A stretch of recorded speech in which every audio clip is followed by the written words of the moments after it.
Very good morning, happy Friday. It's nearly the weekend, so that's cool. We had quite a roller coaster week. We very much went risk on the technicals. We've got a 100 score, which is the first time that's ever happened. The reason why it's got 100 score is that we're calculating over the change of the day and over the last 5 days.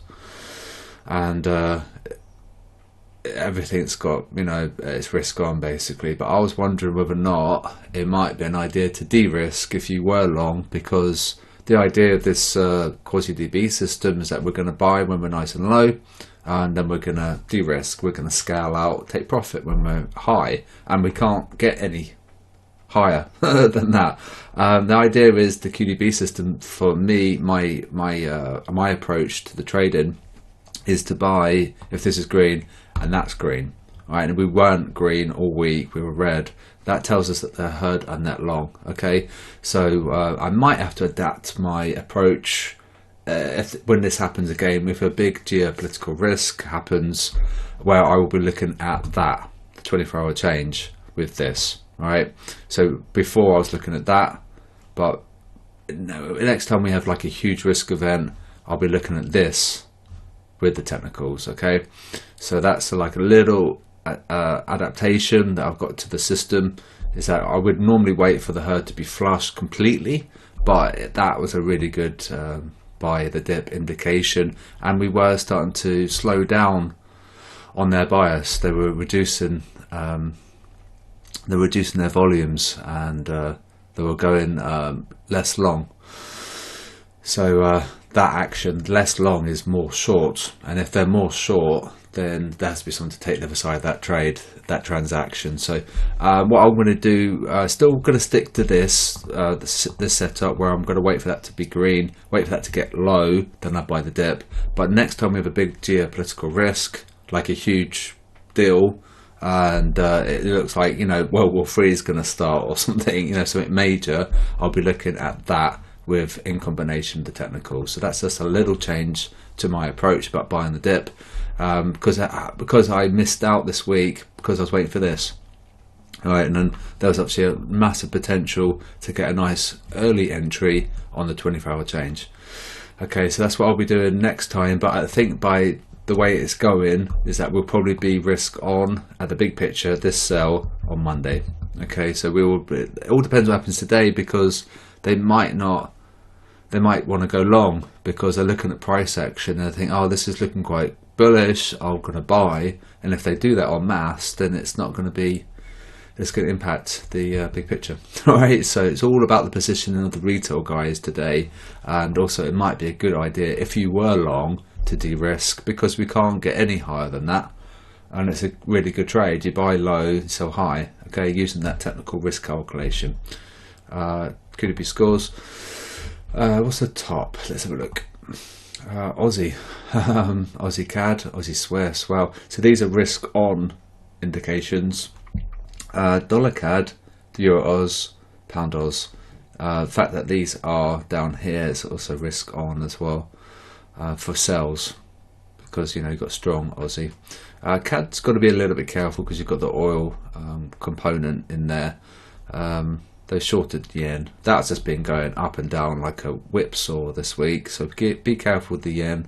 They've gone long Kiwi, but yet they're getting paid on New Zealand dollar. So I think this looks like we're going to have a poor failure rate, and yeah, we do, very poor. So that for me is to tell me to be really careful, because we're currently, what's happening is that the price action is paying the herd, and yeah, so we've got to be careful with the New Zealand dollar. We'll show you the robot quickly, and we're minus 14, we were minus 10 last night, and obviously this falling is a risk on indication, and it might want to get stops, to be honest with you. It probably wants to get like a node of volume down there, just to take those stops out. And what it does, it tends to just gravitate towards liquidity, so no doubt there's going to be some down there. It's almost like that's a given, almost. There'll be some stops down there. It'll go, yeah, we'll just take that just to be nasty, and then we can go boom, like that, you see. So it's really horrible. So it's like a stop loss cluster discovery process, where it says hunting stops, okay. And then, likely probably one up here, to be fair. once we've taken this one up here. You know, it's just really nasty. So we are positioned for risk on today, and we'll just have to see how we go. Risk off, I apologise. We want a little bit of risk off because we want a softer, we want a stronger dollar. So there we go. See, we're selling the Kiwi versus the dollar, we're selling the euro versus the dollar. So we want a little bit of a risk off scenario, but I think we're going to have to see stops taken out first. And that's the thing about NFP, is that we have stops taken out both sides, you know, so you've got to be really careful. It's a little bit of a gamble, and I don't like to trade NFP normally, especially in the context of that geopolitical risk. And we had the Apple earnings last night, and that was quite bearish. It really fell. So be careful. I think we're going to need to take stops out. All right, so we're going to be in a bit of drawdown today, and then it'll just bounce, and then we'll be okay. So it's just horrible, really, to be fair. Market scope, the S&P, and right. So you know, they sold it. So you know, 1, they sold it. 2, they sold it. 3, they sold it. 4, they sold it. 5. Right, so you see how it works. They might start going long, and it might be a case of them guys who sold it, they're getting stopped out. That's what this move here, if this ticks higher, it'll probably indicate this getting stopped out. Just a quick snapshot of where we are, and you know that the indices are all green. Okay, DAX, so they've gone long, so this is a risky sell, so we can draw a box. And likewise, I think this is a big old stop hunt. So like I said at the very top of the video, if we've got 100 score in the technicals on the risk calculation, it's not a terrible idea to get out, because we can't get any higher than 100, you know, and it's a good very systematic process where it's dead simple. You just buy in when it's a low number, and then you're getting out when it's a high number, but then you're using the sentiment to help you with your bias. Okay, and that's that. Let's go back to the so yeah, could be a good idea to exit, right? So especially if they're going long. Covered S&P, let's do US 30, and we might get a risky sell once we get the crossover. Likewise, those guys who sold it here, they're going to be getting blown up. Yeah, it's nearly. Yes, a big move. That's a huge move. But this was the entry at the crossover, and then you're putting your stop below the low. You could have put it there even. And look at that. Boom. And this happened round about where the 24-hour change on the risk calc had started to slow down. Okay, that told us that potentially it could have been by the dip, because they're slowing down on those positions. So that's where it started to slow down. Then reducing those positions, and therefore it's bullish. And then lastly, gold. And then I will be around if you need me, but I'm not going to be doing any trading today because it's NFP, and I've got to stick to my rules, you know, the risk calculation approach. I think we could be by the dip on Monday, but would ideally, for me personally, so I'd rather wait for that.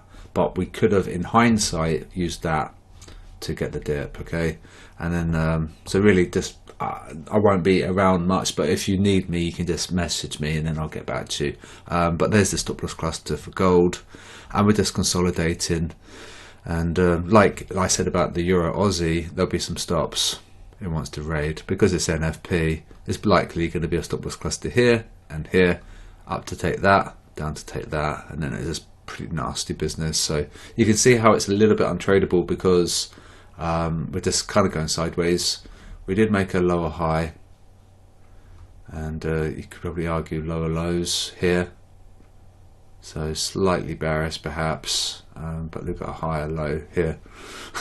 So it's a little bit sideways consolidation. So just hopefully it was a good video. Any likes and subscribes would be cool. I'd really appreciate that. And then we'll have to see how we go today with the positioning of the retail guys and see what they do. I think they might be getting stopped out, to be fair, because there's a load of bears this week and the price action was horrendous for those bears. So trade safely, and I'll speak to you guys on Sunday for the COT data. I wholeheartedly recommend fxsi.com and their indicators for MetaTrader 4 and 5. It's a 7-day free trial, so do have a look. There's no credit card required. You might be lacking in some sentiment awareness, analysis, and it does complement technical and fundamentals very well. Especially if you're very technical, you could be missing out on some sentiment, or if you're particularly fundamental, you could be missing out on some sentiment. This is like a sweet zone. It complements both, and it gives you a very strong bias about direction as well. So technicals are great for direction, fundamentals are great for direction, but the sentiment sits in between. Okay, and so perhaps if you're missing out on some sentiment awareness, these are the best indicators in existence in the world for that. And then you can have a look at this.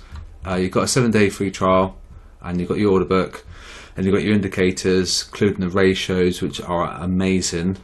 Just look at my videos on my YouTube channel and you can see how powerful the ratios are. And you can have a look. Just take your time. You've got 7 days to trial them, and if you don't like them, then that's fair enough. You don't have to renew, but we do have a code if you want to, and it's just the QDB code, and it gives you a 10% discount, and that's it. So have a look, see what you think, and like I said, it's a 7-day trial, so you don't have to renew, but I think you'll probably find you will renew afterwards, because the order book and the ratios and the stop loss clusters as well are amazing. The stop loss clusters are great because you know where to target. Okay, that's where you take profit, where people get stopped out. Okay, and that's it. So just a quick plug for the fxside.com, and enjoy your day.